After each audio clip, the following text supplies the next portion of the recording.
Hi guys, I'm Tommy Whalen, educator, traveler, and teacherpreneur, here to help you with all your project-based learning needs. Within the last few years, I've altered all my curriculum to fit a project-based and standards-based model.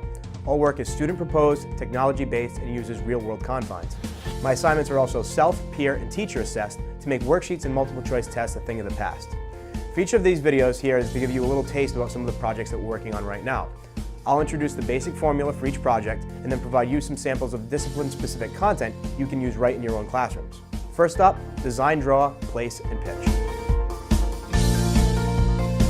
I use draw, design, place, and pitch to give students the ability to be creative while also making a tangible product. Through this model, students have something to show for their work while still learning to use research and technology iteratively at all phases.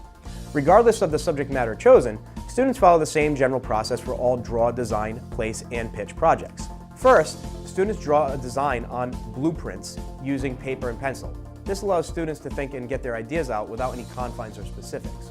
Next, students use free SketchUp software to build a 3D working model of their design to scale and with other relevant confines. This is where their ideas really start to take a professional look on really cool tech. Both after and during the building process, students use Google Maps to determine a proper place for their model, making note of scope and scale. The measurement tool on Google Maps is a great way to get rough estimates of where the model could actually be placed when it's finished. Throughout this entire process, students research all relevant criteria related to their 3D model with the aim of making a tangible product that can theoretically be constructed. This provides a real-world scenario for students to work with.